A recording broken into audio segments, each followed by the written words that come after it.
Hi, everybody. Welcome back to Creative Witchy Mama. And thank you for those who are new to tuning in here.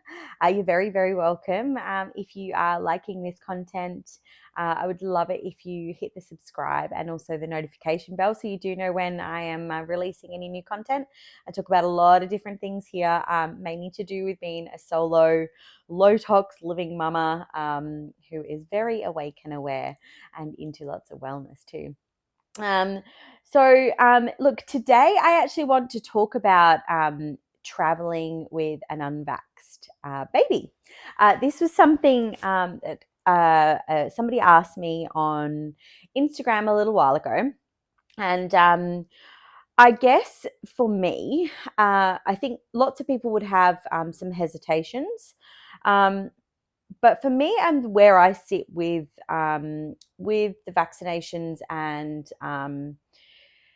I suppose putting anything chemical into the body, um, I kind of think that the body does what it needs to do by itself.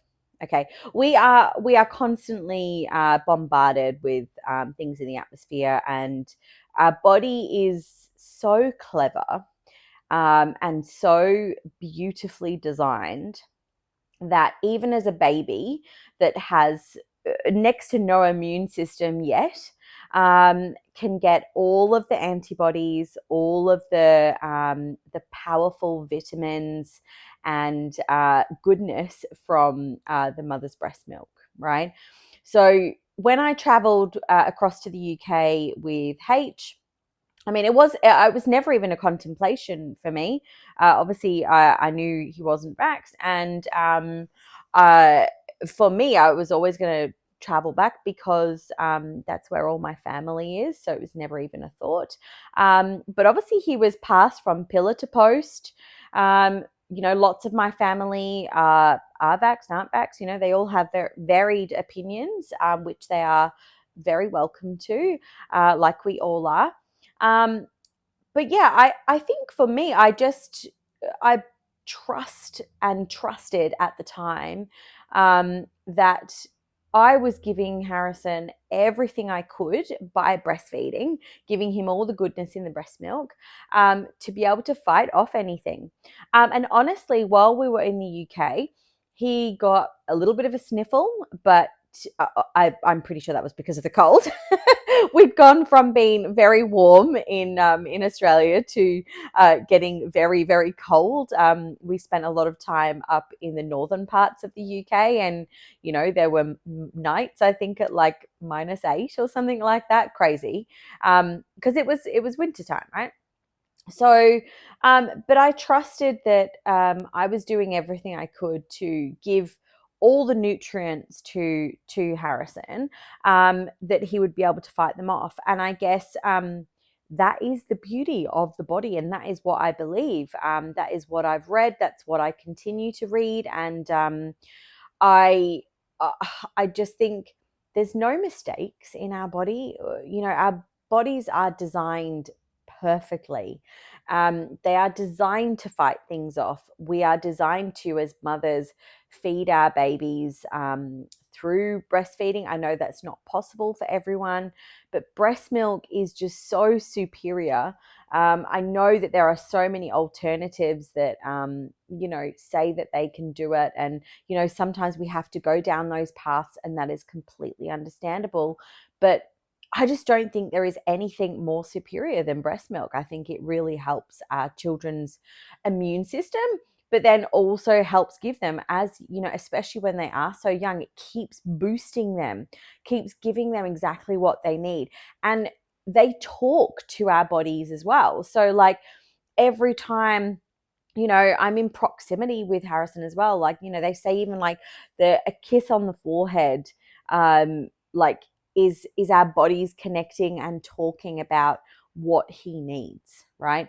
So I think it's constantly changing, it's evolving. That is the beauty of nature, of our bodies, of being a human being, I guess. And I'm sure it's not just humans. I'm sure it's in the animal world too. I haven't really looked into it. Maybe somebody can tell me and let me know. But yeah, I have no hesitation with traveling with Harrison. Now, somebody else did leave a comment and said about a friend of hers didn't chose to not vaccinate their children, and then later on their child was much older, into teenage years, and got a scholarship somewhere and required all these vaccines to be able to do that. Now, my response was okay. I mean, that's very difficult. It's a very difficult thing to have to come up against, because I think the child actually came up with some with some issues. So my response was, we may not have known that, or they may not have known that, if even if they'd given him the vaccines earlier, that he may not have had these. He may have still had these same reactions. So I guess they will never know because they chose not to. And I think all we can do is go forward with the information that we've got at the time and the knowledge that we have. So if the knowledge that you have is not to do it, and that's in your gut and you're feeling, and that that's not where you want to go, don't do it. That's entirely up to you, like I did, right? But if in your heart and your gut you're saying go for it, go for it. If there's something in your heart and you're thinking, oh, I'm not entirely sure, maybe I should have a look into it. Do the research and go deep, go dark, because it takes quite a while to uncover some of this stuff. And I think when you do, you start to understand a lot of what's wrong. And some illnesses, some things that are happening to our kids that never used to happen to our kids. Are they a byproduct of these? Who knows? You can go and do the research yourself. But look, I have no hesitation with traveling with H. And if later on in life, he gets a scholarship somewhere and he needs to have vaccinations, then I guess that will be a discussion at the time. And, dependent on age, I will give him the education that I have, the information that I have. And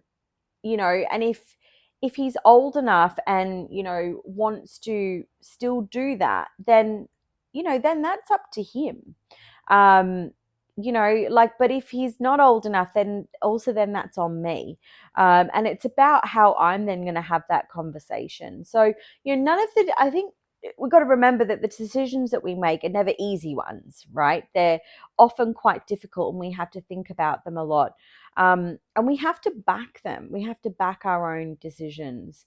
And so I think it's just about not having any regret, not having any fearful moments, about trusting the body, and also knowing that we are living in a world where we do have a great medical system too. We have great natural therapies as well. So we have two sides, and you can utilize both of them as well if any illnesses, diseases, anything come along. So I think if you're on the fence and you're unsure about traveling, do your due diligence, have a look into things, but also don't be fearful of it. Don't be scared of things. Go in and then back what you're doing, because I think, remember, like our thoughts kind of become, don't they become our things. So if we're constantly thinking negative, if we're constantly in fear mode, we are going to bring more of that in. If we sit in a high vibration, giving off positive thoughts and backing what we're doing in a very positive way, then that's what we're going to get. We're going to keep on getting those positive vibes come on in. So, yeah, I mean, look, but each to their own. Every decision is made. You are making it yourself. And you're only doing that with the information that you've got right now, and that's all we can do. So, but yeah, I've never been fearful of traveling with H. I will happily take him back to the UK. I will take him to other destinations, if we're able to travel and things like that. So, we'll be going out camping hopefully very soon and braving the Victorian winter. Um, but I think we just got to back ourselves and do everything we can to, um, yeah, to really trust our own gut instinct as well. We have that for a reason. Again, there is no mistakes with our beautiful body. It's there's no mistakes there. So it all works very, very well. It's only when we start intervening that things tend to go wrong. But yeah, I will leave you on that one. If you have enjoyed this video today as much as I've enjoyed sharing it with you, please hit the subscribe and the notification bell if you feel called to do so. Then you will know when I do upload some new content as well. And like, share, subscribe, all of the things. I would be extremely, extremely grateful. But yeah, until next time, thank you so much.